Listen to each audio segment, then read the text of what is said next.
दोस्तों, आज की कहानी है ननद जी आपको मेरी अलमारी की चाबी नहीं दूंगी। दोस्तों, कहानी शुरू करने से पहले अगर आपने हमारे चैनल को सब्सक्राइब नहीं किया है तो सब्सक्राइब कर लीजिए ताकि आपके पास पहुंचे हर नया वीडियो। सोनम की नई नई शादी हुई थी। ससुराल में सभी खुश मिजाज और अच्छे स्वभाव के थे। एक ही शहर में ससुराल पीहर होने की वजह से सोनम महीने में 3-4 बार अपने पीहर के चक्कर लगा ही लेती थी। पीहर में भी उसके छोटे भाई श्रेयांश और माँ बाप के अलावा कोई ना था। शादी बाद भी सोनम का पीहर से मोह कम नहीं हुआ। वह जब भी पीहर आती तो पूरे अधिकार से ही वहां की प्रत्येक वस्तु को काम में लेती। चाहे माँ की अलमारियाँ हो या रसोई घर, हर जगह सोनम अभी भी अपना अधिकार उतना ही अधिकार रखती जितना पहले रखती थी। 1-2 बार जब सोनम के प्रति अतुल खाने पर अपने ससुराल आया तो सोनम का इस तरीके से व्यवहार देखकर उसे अजीब लगा। सोनम के माँ बाप और श्रेयांश तो अतुल से बात करने के लिए बैठक कक्ष में बैठे रहते और सोनम खुद ही जाकर ससुराल में ले जाने के लिए मिठाई, सब्जी और जो भी उसे पसंद आता टिफिन पैक करके ले आती। घर जाकर अतुल ने सोनम को कहा, सोनम, माना कि वह तुम्हारा पीहर है, तुम्हारा उस घर पर भी अधिकार है, लेकिन अब तुम्हारी शादी हो गई है और शादी बाद पीहर में अधिकार की एक सीमा होनी चाहिए। शादी बाद में ससुराल ही तुम्हारा अपना घर है। तुम्हें यहाँ पर भी कहीं कोई कमी नहीं है तो फिर पीहर जाकर मम्मी जी की अलमारियों को अभी भी उसी हक से खोलना या फिर रसोई घर में जाकर अपने हिसाब से खाना पैक करके ले आना या कोई मिठाई, फल आदि ले आना, ये सब अब उचित नहीं लगता है। अतुल, तुम भी कितना सोचते हो, वह मेरा ही घर है। तुमने देखा क्या कभी मेरी मम्मी पापा को कुछ बुरा लगा? वे थोड़ी ना बोलेंगे कि उनको बुरा लग रहा है और उसमें बुरा लगने की बात भी नहीं है।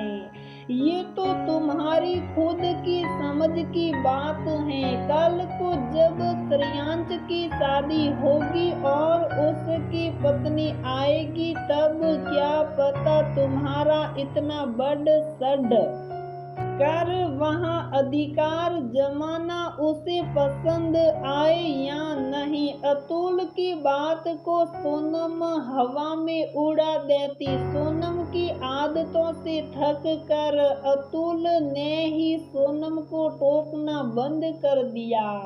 समय बीतता गया और श्रेयांश की शादी हो गई और रोशनी अब उस घर में बहू बनकर आ गई।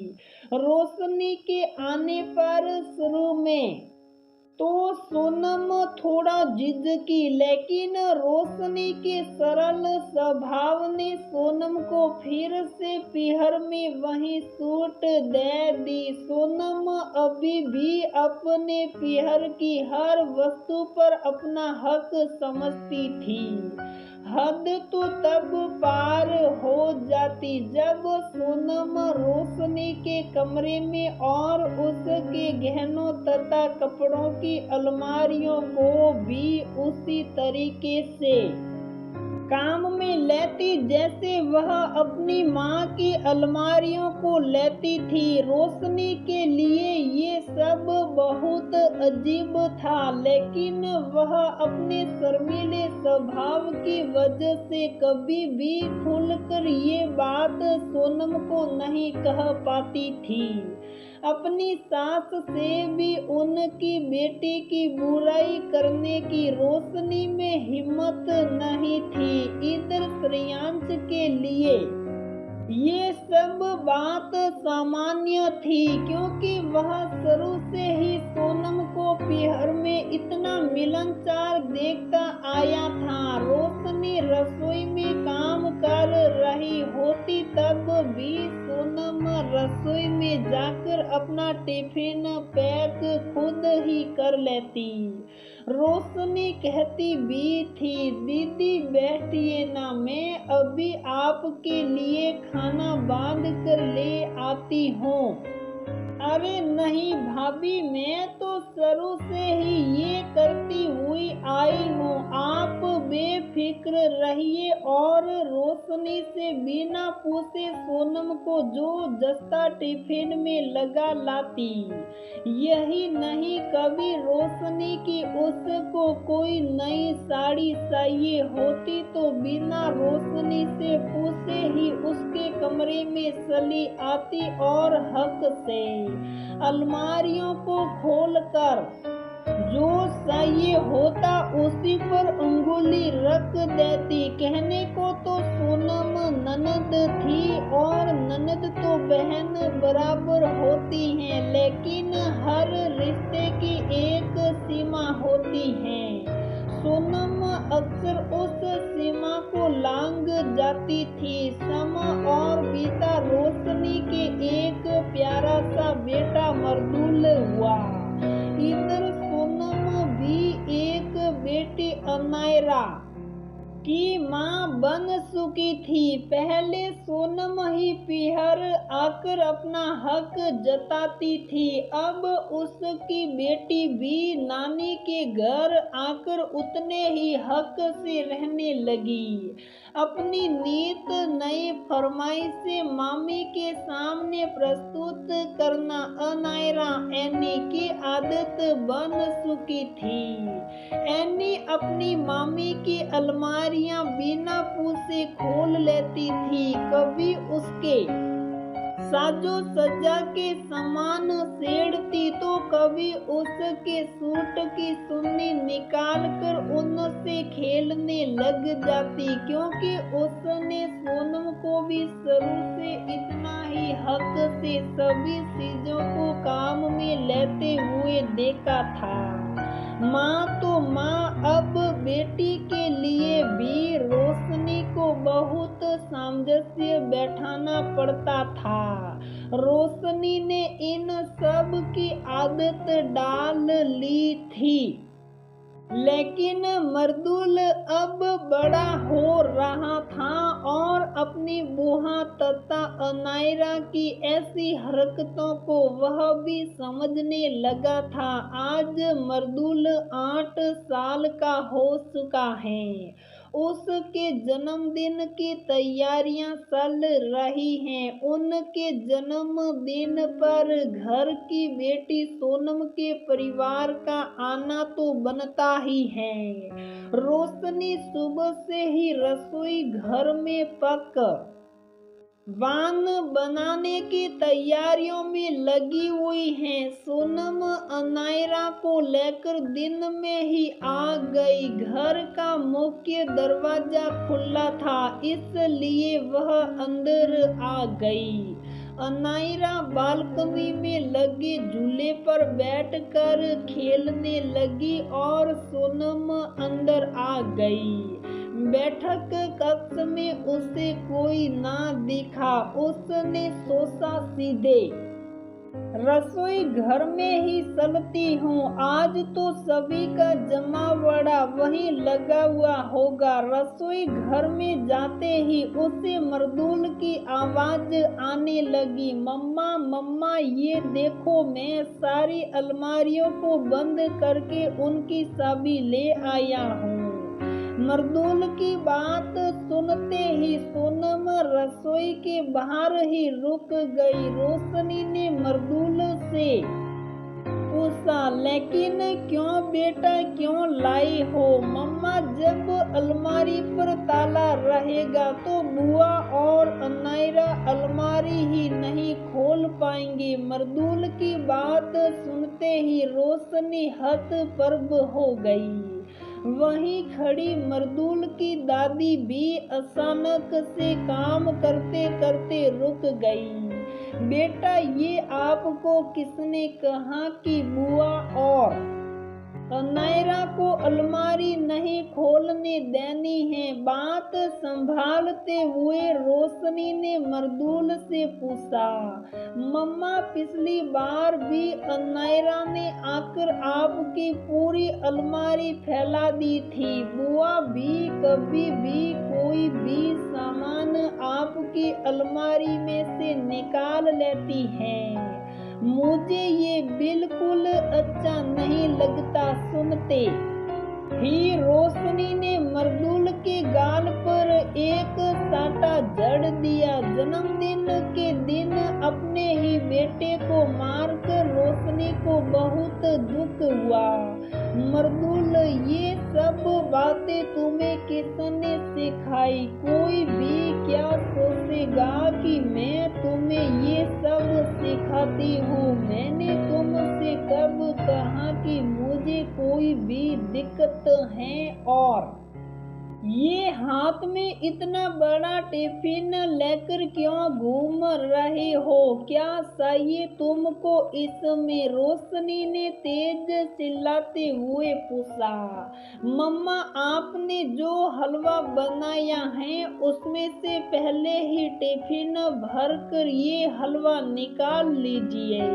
मर्दूल रोते रोते बोला, कैसी बातें कर रहे हो मर्दूल? मैं हलवा क्यों निकाल कर रखूंगी? मम्मा, बाद में तो बुआ बचा हुआ सारा हलवा ले जाएगी। आप इतनी मेहनत से खाना बनाती हो और बुआ बाद का सारा खाना ले जाती हैं। पिछली बार भी जब आपने लड्डू बनाए थे तो बुआ बाकी बचे हुए सारे लड्डू बांध कर ले गई। मेरे लिए एक भी लड्डू नहीं बचा। एक बार तो एनी ने नानी का गिफ्ट किया हुआ आपका फेवरेट परफ्यूम अलमारी में से निकाल कर तोड़ दिया था। कितना रोई थी आप उस दिन। और एक दिन तो बुआ आपकी नई वाली नीली रंग की साड़ी लेकर चले गई। आपके पहनने से पहले आपकी साड़ी बुआ पहन लेती हैं। और एनी भी कभी भी मेरा कोई भी बॉक्स, मेरी नहीं पानी की बोतल, कुछ भी जो उसको पसंद आता है ले जाती है। मर्दूल एक सांस में बोलता ही चला गया। इसलिए मैंने ये सब किया। आपको बुरा लगा हो तो मम्मा सॉरी, मैं आगे से ये सब नहीं करूँगा। मर्दूल अपने आंखों में आंसू भरकर हाथों से दोनों कानों को पकड़ते हुए रोशनी से बोला। मर्दूल की बातें सुनकर रोशनी को रोना आ गया। मर्दूल के ऐसा कहने की वजह से रोशनी अपनी सास से नजरें नहीं मिला पा रही थी। वहीं अपनी बेटी के ऐसे व्यवहार की वजह से सोनम की माँ भी बहू से नजरें चुराने लगी। अपने आप को संभालते हुए उसने उसी समय मर्दूल को गले लगाकर उससे माफी मांगी और उसे समझाया, बेटा बुआ तो अपने घर की सदस्य ही हैं, उनके लिए ऐसा नहीं बोला करते, अब से ऐसे नहीं करना बेटा। और मर्दूल के कपोलों को रोशनी ने प्यार से अपने अधरों से चूम लिया। जाओ बेटा जाकर खेलो, बड़ों की बातों में ध्यान नहीं दिया करते। मम्मी जी मर्दूल की तरफ से मैं माफी मांगती हूँ, मेरा यकीन कीजिए मैंने उसे ये सब नहीं सिखाया। रोशनी घबराते हुए अपनी सास से बोली, नहीं रोशनी, मर्दूल ने क्या गलत कहा है, उसने तो हकीकत ही बोली है। सोनम तो है ही ऐसी, एक की चार चीज ही बांध कर लेकर जाती है वो। अब घर की बेटी को टोकते हुए अच्छा भी नहीं लगता। ये तो उसके खुद की समझ की बात है कि अब जब घर में भाभी को आए इतने साल हो गए तो उसे अपनी मर्यादा का ज्ञान होना ही चाहिए। पता नहीं कब समझ आएगी उस लड़की को। सोनम ने सारी बातें सुन ली। मर्दूल ने जो बोला वो ही सोनम को कांटे की तरह चुभ रहा था। ऊपर से माँ के ऐसे बोल सुनकर तो सोनम जमीन में ही गड़े जा रही थी, लेकिन गलती तो सोनम की ही थी। आज उसे अपनी गलती का एहसास हुआ। उसे अतुल की भी सारी बातें याद आने लगी। अतुल तो हमेशा ही कहता था, घर में बहू के आने के बाद अगर बेटी अपने अधिकारों की सीमा को ना पहचाने तो ये उस पर ही भारी पड़ता है। जाने अनजाने में मैंने भाभी को कितना दुख पहुंचाया, साथ ही छोटे से बच्चे के दिमाग में भी क्या छवि बना दी। अपनी गरिमा तो अपने हाथ में ही होती है।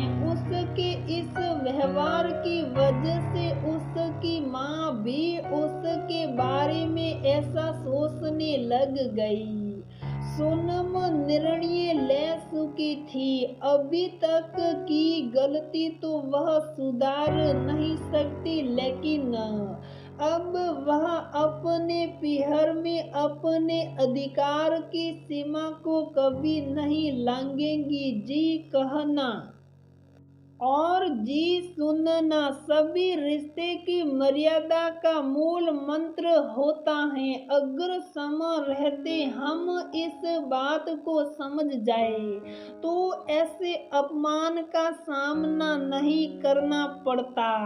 तो दोस्तों हमारी ये कहानी यहीं पर समाप्त होती है। अगर आपको हमारी ये कहानी पसंद आती है तो प्लीज वीडियो को लाइक करें, शेयर करें और हमारे चैनल को सब्सक्राइब जरूर करें।